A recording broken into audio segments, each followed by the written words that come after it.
Now we are talking about derivations and differentiation. Derivation and differentiation are closely related terms.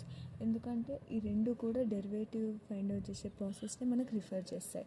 Derivative అంటే ఒక rate of change of A function at a specific point.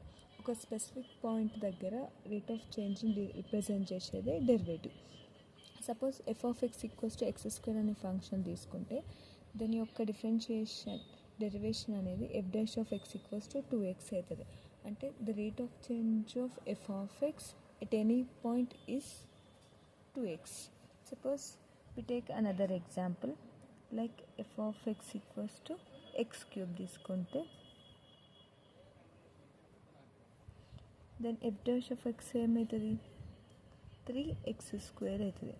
అంటే the rate of change of f(x) at any point is 3x². This is the derivation and differentiation.